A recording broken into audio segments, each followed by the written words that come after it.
الرحيم إن الحمد لله نحمده ونستعينه ونستغفره ونؤمن به ونتوكل عليه ونعوذ بالله من شرور أنفسنا ومن سيئات أعمالنا من يهده الله فلا مضل له ومن يضلله فلا هادي له وأشهد أن لا إله إلا الله وحده لا شريك له وأشهد أن سيدنا وسندنا ونبينا ومولانا محمدا عبده ورسوله أما بعد أعوذ بالله من الشيطان الرجيم بسم الله الرحمن الرحيم يا أيها الذين آمنوا قوا أنفسكم أهليكم نارا وقودها الناس والحجارة صدق الله العظيم عزیزان محترم میری مائیں اور بہنیں، آج ہر طرف سے آوازیں سننے کو ملتی ہے۔ والدین اس بات کی شکایت کرتے ہیں کہ میرے بچے میری اطاعت نہیں کرتے، میری فرما برداری نہیں کرتے، میرا کہنا نہیں مانتے۔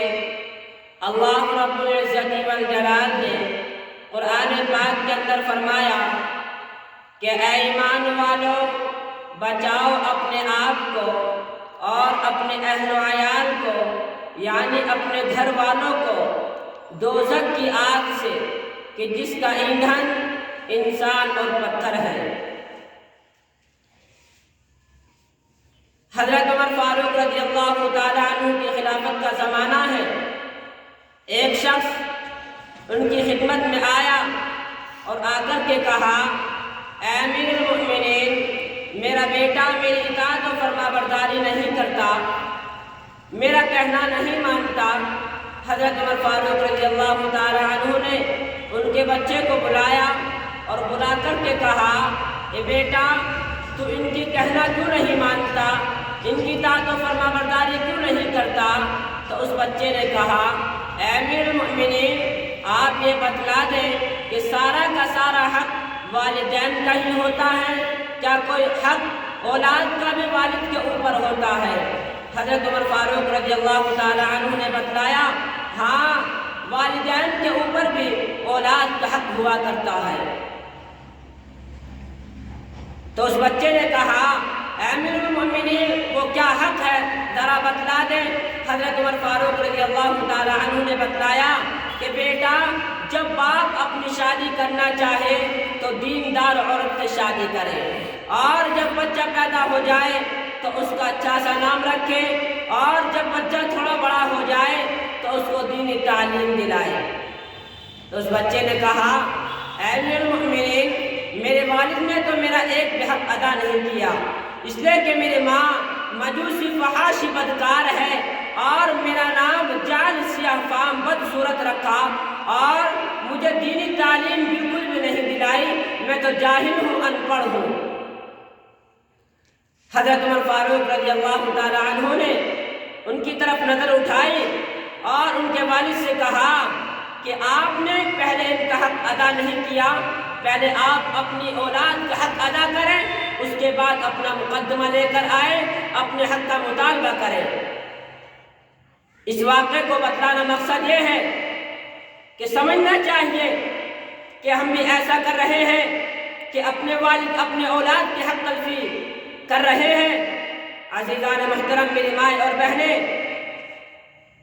کہ آج ہم اپنی اولاد کو ان کے حقوق کا احساس نہیں دلاتے، ان کو بتلاتے نہیں کہ والدین کی خدمت کرنا اولاد کے اوپر فرض ہے۔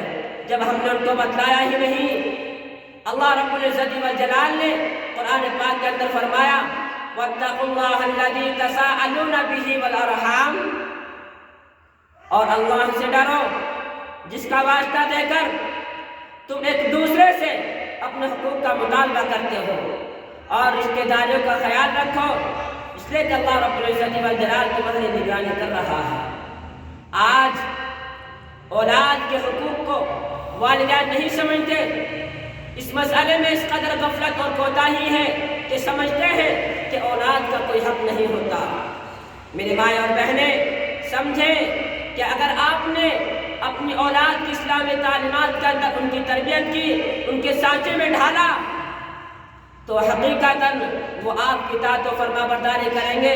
اگر آپ نے ایسا نہیں کیا تو آپ کے ساتھ ڈانٹ ڈپٹ، جھگڑا اور دوسرے کام کرنے پر تیار ہو جائیں گے، آمادہ ہو جائیں گے۔ دور حاضر کا تجربہ شاہد ہے کہ آج ہزاروں کی تعداد کے اندر اولاد اپنے والدین سے الگ زندگی بسر کر رہے ہیں۔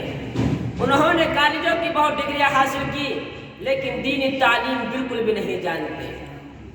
میرے بھائی اور بہنیں، آپ علیہ السلام نے فرمایا کہ مرنے کے بعد میں جو انسان کو عمل پہنچتا رہتا ہے وہ یہ ہے کہ اگر اس نے نیک صالح دیندار اولاد چھوڑی ہے، یا مسجد بنوائی، یا مسافر خانہ بنوایا، یا کوئی اور دین کے کام کر کے چھوڑ کر کے چلا گیا۔ آپ علیہ السلام نے فرمایا کہ جب اللہ رب العزت والجلال انسان کے مرتبے کو بلند کریں گے تو وہ انسان کہے گا، اے اللہ، تو نے میرے مرتبے کو کس بات کے اوپر بلند کیا؟ اللہ رب العزت والجلال فرمائیں گے کہ اس لیے میرے تیرے مرتبے کو بلند کیا کہ تیرے مرنے کے بعد میں تیری اولاد تیرے لیے دعائیں مغفرت کرتی رہتی تھی۔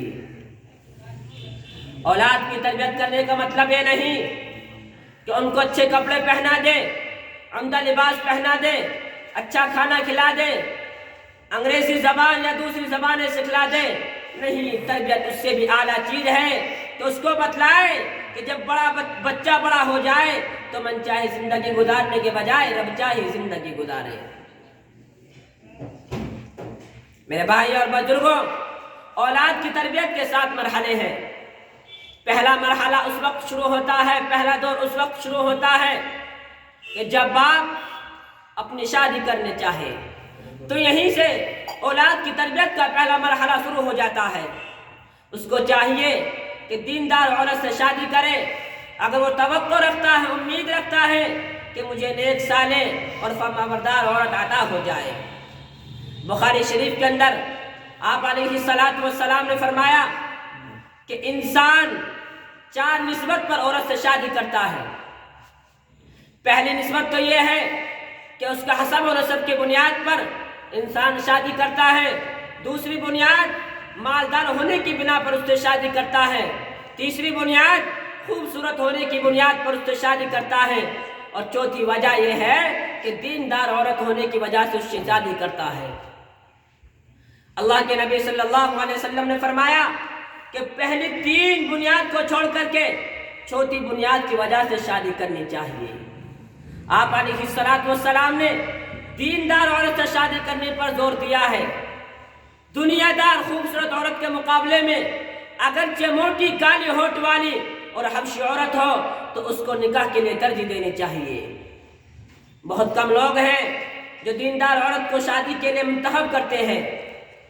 دنیا دار تو دنیا دار، دیندار لوگ بھی جو اپنے تقوی اور طہارت کا ڈنکا بجاتے ہیں، وہ کہتے ہیں، وہ بھی آج دنیا دار لڑکی کو پسند کرتے ہیں۔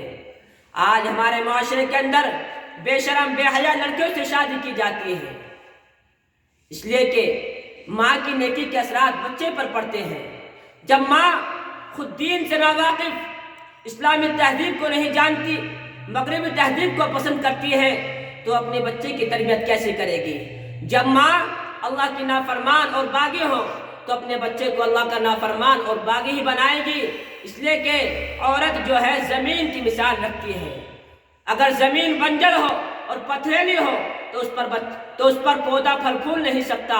اس لیے اگر عورت دیندار نہیں ہے، بد دین ہے، بے شرم ہے، بے حیا ہے، تو اس کی گود کے اندر نیک صالح بچہ پھل پھول نہیں سکتا۔